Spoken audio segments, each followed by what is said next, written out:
Hey everybody, and welcome back to another video from Northeast Christian Apologetics. My name is Simon Williams, and today we're going to be talking about naturalism a little bit more. So today I just want to talk about uniformity and induction, and what are those things? So the uniformity hypothesis is the idea that the universe and the laws of nature are going to act uniformly across space and time. And induction is just the ability to make predictions based off of past observations. So there are some people out there who have said to me that the uniformity of nature, or the things about nature, we can induce those things. And that, to me, is unjustified. So how do we know that the universe is uniform? Well, obviously it's something that we observe. We have observed it now, and we've observed it in the past, as far as we can tell, that the universe behaves uniformly across space and time. One of my criticisms in my last video was that our experience is very limited. And sure, it could be the case that the universe behaves uniformly as far as we can tell from the now into the past, and we're reasonably sure that it'll behave that way in the future. But what explains that uniformity?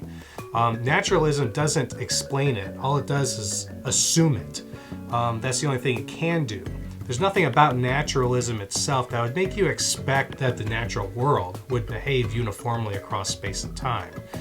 It's just, as far as I can tell, a fluke. It's something that you just have to assume on the model in order for things like science to even make sense. And that's where things like methodological naturalism comes in. When you use methodological naturalism to do science, you're using like a naturalistic model, but you're assuming uniformity. On naturalism, that's not something that is clear. There's nothing about naturalism that necessitates uniformity. But on theism, it makes a lot more sense. And there's some people out there that say that you can't say that the universe is uniform. The uniform hypothesis doesn't work when you have a God who can intervene in the natural world and change things at whatever he wants. As far as me, I'm a Christian, and I definitely believe that God can intervene and act in the world any way that he sees fit. But the fact of the matter is that theism, or at least Christian theism, gives you a worldview that provides a more stable and uniform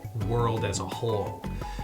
It provides an explanation for why you would expect the universe to be uniform. If there is a good and holy and reliable God, keeping the structure coherent, that makes a lot more sense than naturalism. As I stated like 2 videos ago, the fact that this world is coherent is ridiculously unfeasible. But if God is the person who is the architect and the stabilizing force of the nature, then you would expect nature to behave uniformly. Of course, this is going to be whether or not God sustains it in the way that he does, but when I read the Bible, that's exactly what I would expect to see. I believe that God is a perfectly good and holy God, and that we can expect him to be reliable over the course of time. True, it is going to be the case that God is going to change the state of the natural world and going to remake it in the way that he sees fit, but that's his prerogative. All that's necessary for my worldview to be preferred over naturalism is to provide an explanation for why the natural world is as uniform as it is while we observe it. On naturalism, there is no reason or expectation or explanation, but on theism, there is an explanation, an expectation, and a reason. So if you were to compare the 2 worldviews, which one would you prefer?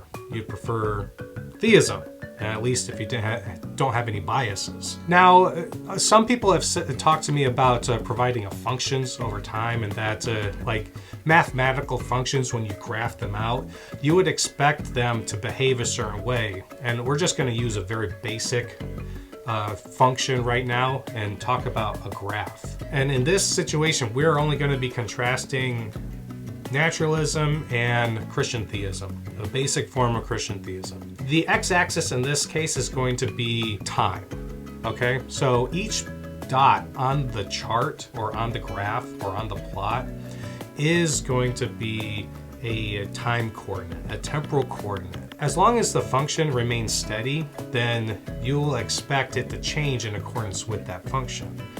The problem is that when we start talking about variables and stability. So right now we want to determine which worldview provides the best answer for these questions. The first question is, why is it this particular graph? Why is it this particular graph? And why does this particular graph persist from coordinate to coordinate or at all over time? Another question is, why this function? Because when we talk about these functions, every single aspect of this function is a variable. The function as a whole is a variable, and each part of the function is a variable, and each number in the function is a variable. So why does this function persist over time?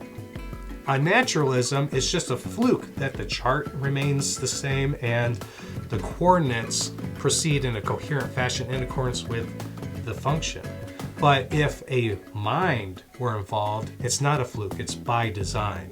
It's very rock solid. It's in accordance with my will that we have this particular graph over this particular interval and this particular function that remains the same over the duration of the chart. And this remains the case. I don't see why you would prefer naturalism over pretty much any other view. Naturalism doesn't have any benefit to it at all. And so I don't know why you would. And in the previous video, I thought that the only reason for being a naturalist would be to being able to live your own life without any consequences. But even then, you could still do that on deism and a variety of different kinds of theisms. So why would you be a naturalist? And the only other explanation that I can think of, really, is if you want to reject the God hypothesis. Because in every other basic worldview that I've mentioned, like pantheism, panentheism, polytheism, theism, all these other isms involve some sort of deity, involve some sort of God. So naturalism is its only preference would be to eliminate the God factor. So I think that's the only reason why anyone would want to be a naturalist, is if they want to eliminate the God factor from their worldview, which I think is a terrible decision to make. Anyway, just a real quick video today, guys. Thank you so much for watching. Please check out our website at www.nechristianapologetics.com, and I'll see you in the next one. Thank you and God bless.